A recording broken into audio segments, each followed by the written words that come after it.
Hey everyone, and welcome to the Odinic School of Mysteries. It's been a while, hasn't it? It's been it's been wild for us. And we're out here in the woods of Maine. There's a spot out here. A friend of ours has 30 acres he's thinking about selling us. And you can see it's just stunning. This is the path through the wood here. And what's really unique about this property is he's a published author and an architect. And he has traveled all over the world doing archaeology. And he's pretty sure that these are Viking ruins. I don't know if you could see it. But there's a wall. It's about 3 foot wide, and it goes up through here, and then it'll eventually turn and goes this other way. And then it continues, like they took the wall down here to make the little path, but then it continues through over here for I don't know how far. And it's about 2 feet or so above the surface of the ground, and he sent some soil samples over to an archaeologist, and they did a dig where they tried to find out how deep the wall went underneath the dirt, and it's about 3 feet underground. Well, I'm being rained on. And so the reason he thinks it's a Viking wall is because if you do the calculations for soil growth, it'll put the wall about the 500s, which is pretty cool. So we are super excited that I'm telling you, the story on how we ended up here is bonkers. It involved dreams and jumping out into the unknown and the travel across the country, and it is just that I'm gonna do a whole video on that, I think, probably coming up here real soon. But just in the just over there is also a stone calendar. There's these stones that all been stacked up really high. Most of them all been kind of fallen down now, but they're all roughly 30 feet apart, and they've all align up to the 4 cardinal directions. And my wife and I were doing some research online, and it turns out that these kinds of things are all over New England. Strange stone structures that no one knows where they came from. And particularly in Maine, these Viking ruins are all over the place, and it's kind of an open secret here. And mainstream archaeologists don't like talking about it very much because it doesn't really fit with the narrative, which is one failed Viking expedition and Columbus, and that's it. They were the only people who made it here. And so there's a lot of this out here.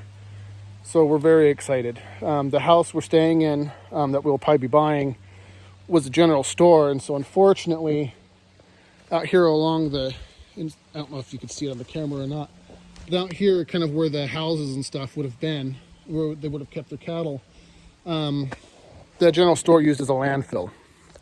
So it's clear full of sharp metal, rusted objects and broken glass.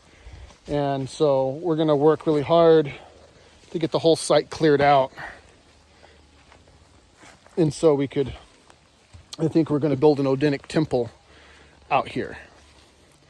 And that kind of brings me to my kind of a neat segue into the topic I wanted to discuss. Because I was talking to a friend of mine, Ermin, ages ago. This was several months ago now, and he was surprised that I actually believed in Odin, in the Norse gods. As a part of, I don't know, religion isn't a good word for it. I don't, but for lack of a better, we'll say faith. We'll say faith. The Norse gods as my faith. The word religion comes from the, I think it's a Latin word which means religare, which means to bind, to tie up, to prevent from moving. And so I don't, I'm not saying, it's definitely not my religion, but it's my faith. And he was really surprised. He thought that what I was driving at was a purely intellectualized, what would you say, symbolic type of attitude towards the Norse. And see, you can see all the trees out here. And where I didn't really believe it, I just thought of it as a symbolic representation of intellectual ideas. So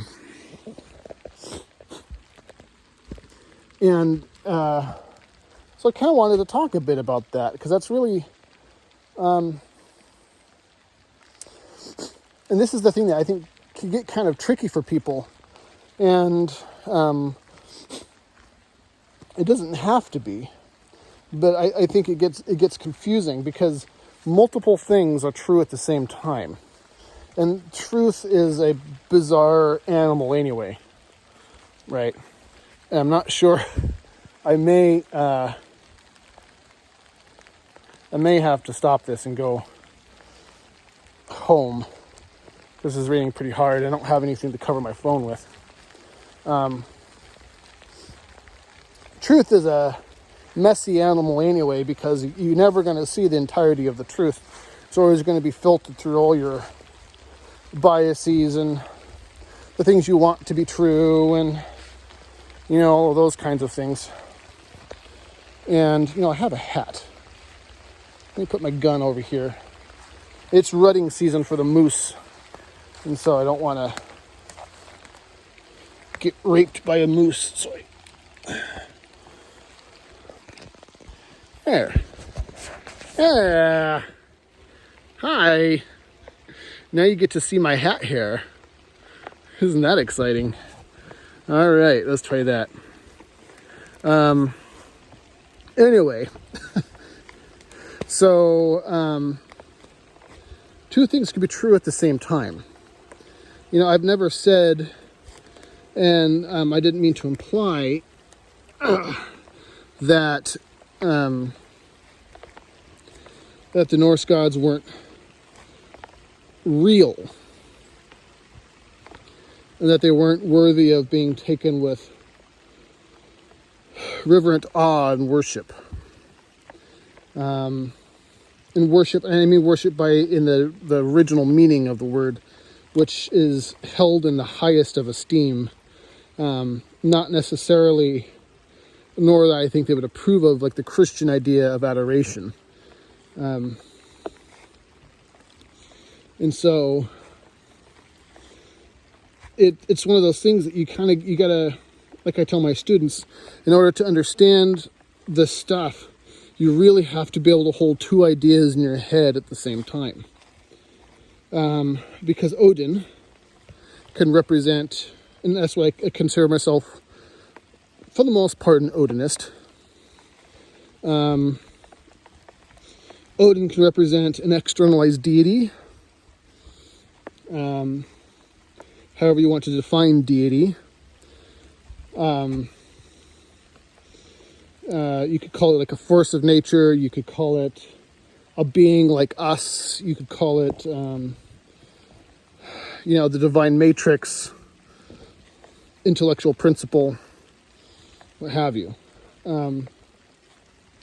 He's also the star Sirius in the night sky. Sirius has two stars, Sirius A and Sirius B, which is Odin and Frigg, And then we have our sun out here, Balder, right? So they represent also physical objects in the night sky. And we could have arguments on what a star actually is at some other time. But Odin is also, when we're talking about physical objects, he's also Orion. And you say, why is he Orion? Well, he's trailed by Orion, walks through the night sky, called the Wanderer and the Seeker of Things. But he's also trailed by his two wolves, which is Canis Major and Canis Minor, or in our case, it's Odin being trailed by his two wolves, Geri and Freki. These things aren't just plucked out of nowhere, right? These symbols of the two wolves and Odin are not simply made up for our benefit, right? They have a certain basis in the real tangible world. And that's one of the things that I think people really miss, especially in the heathen community.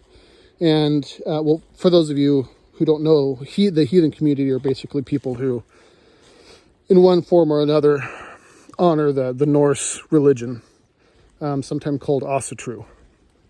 And like any faith, there's different branches of that. There's Thorism and Odinism and Freyaism, and there's another name for Tyr, I don't remember. We'll say Tyrism. And then there's Asatru, which is kind of the worship of all of them.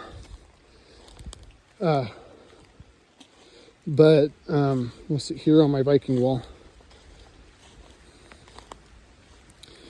But that's the thing is, folks, they, in the heathen community for sure, I'm not going to sell any glass. A lot of glass through here. In the heathen community, they don't realize the gold mine of occult knowledge and intellectual symbolism and esoteric symbolism that they're sitting on. They've been given one of the most ancient and largely, I know this is controversial, but largely intact and compact esoteric knowledge that we have. It's unbelievable, the stuff that's in there, if you have the eyes to see it.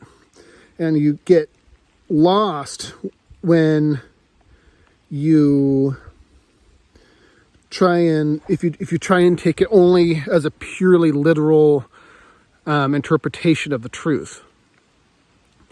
And in that way, the mysteries, well, I should say, the myths function in two ways. They function as the tool to light the way for those people who have the eyes to see it. And they also are a trap for fools.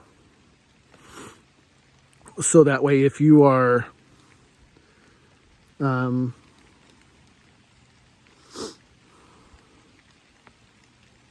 if you're someone who has to take it on a literal basis, who has to try and recreate the faith exactly as the historical record seems to want you to, if you can't think outside the box.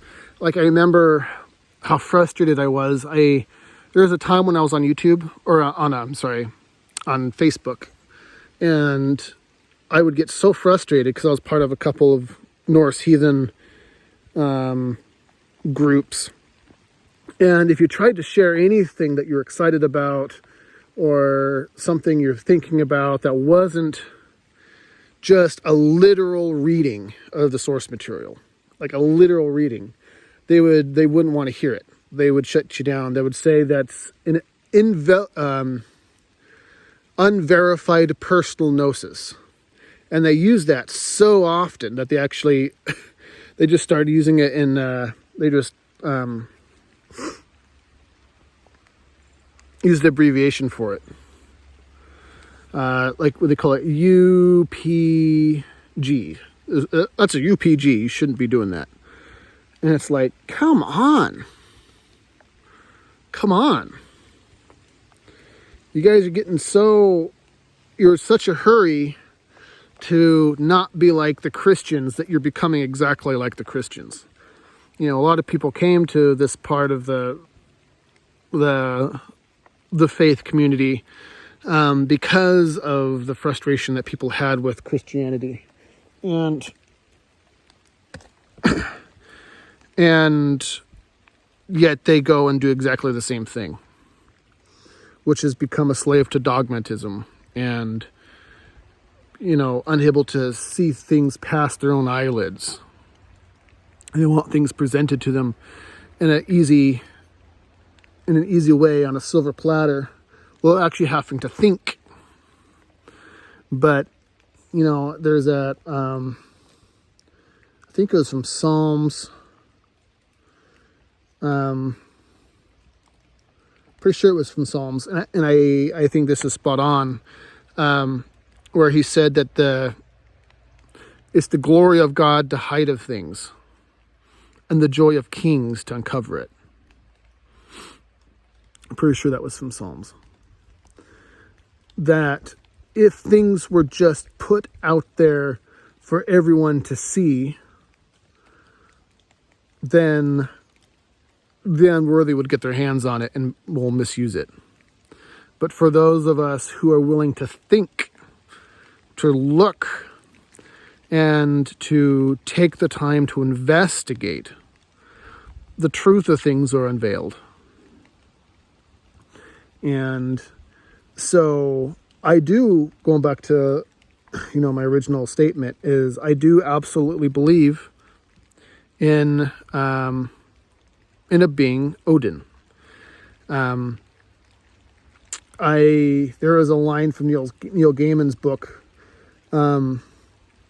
No, it was from American Gods that is on the TV show, which I was really disappointed with. I thought it started off cool, but it slipped quickly, disintegrated into madness. But there was a line in there that I really liked, and he was telling Shadow was the main character. The Odin character was telling Shadow that I have as many names and as many titles as there are ways to die.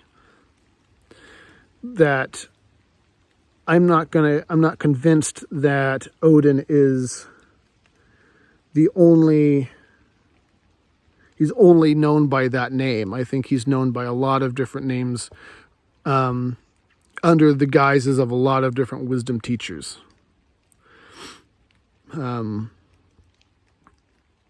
The sorts of beings who don't really they're precocious, and they don't really follow the rules, and they do what's right even at great personal cost. Right, like the Prometheuses of the world, and the Thoths of the world, and the Hermes of the world. You know, these kinds of folks who bring truth to the people. Odin brings runes to mankind, and to the dwarves and the elves and all of these people. He brought wisdom to the rest of creation. And the same token, you know, you have Prometheus, who brings fire to man. The symbol of it's called the transformational principle, or basically wisdom. Sorry, I got something going up my nose. I apologize. See, I think it stopped raining a little bit. I could put my hat back on.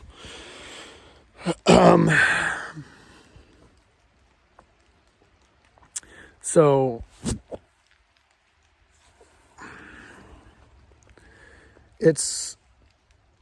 multiple things are true at the same time. And that's the part that I think confuses people, is that, you know, I talk a lot about the more esoteric the more difficult to interpret sides of the gods, because I think for the most part, everyone has been exposed enough to the literal interpretations of things that people pretty much get it. It's people get, if you say, I believe in a literal being called Odin, right? People get that. They don't get all the other stuff.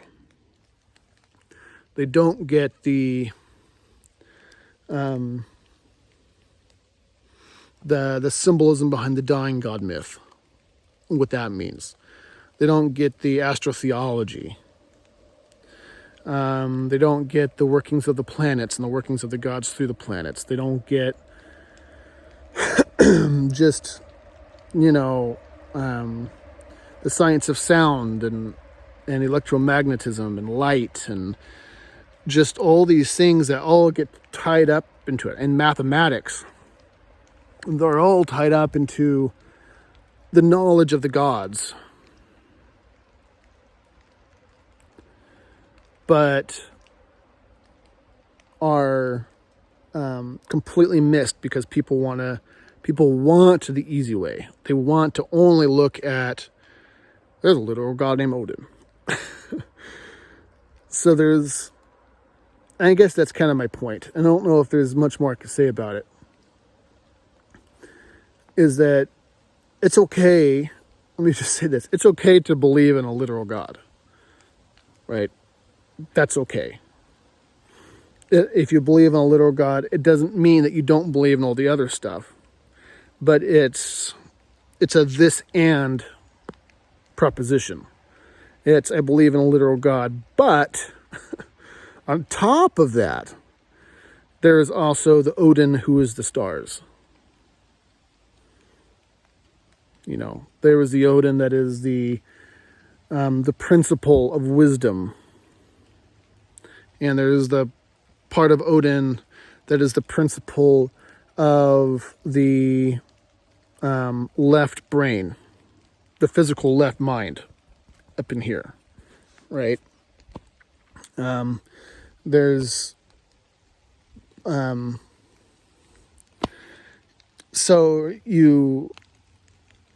It's a this and proposition. And I hope that clears things up. And for you, Ermin, I hope that clears things up for you too. But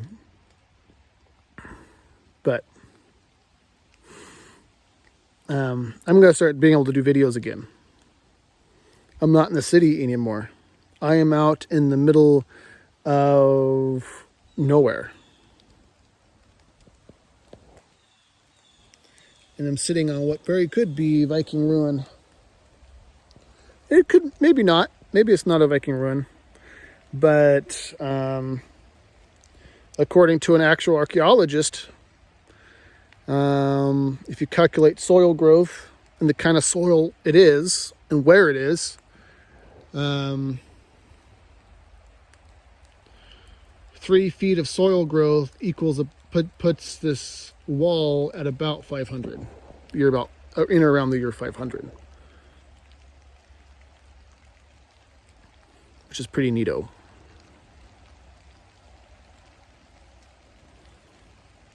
Cool. All right. Well, I sure love you all. Thanks for listening to me. And we'll do more. We'll do many more videos out here on the Viking ruin. And winter is coming, so we're not going to be able to do a whole lot with the site. I'm going to go buy a chainsaw, and we're going to start, I've already started, if you can see that, clearing out some of the garbage. And there was a storm that blew through here, and so there's a bunch of downed trees. And so we're going to start pulling wood out and clearing a site, and somewhere out here we're going to put a temple. So that way if people want to come and People who are of the heathen persuasion want to come have ceremonies, they can.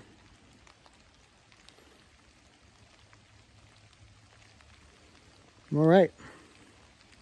Have a good evening or morning or noontime or whatever, wherever you are. See you around, everybody. Bye-bye.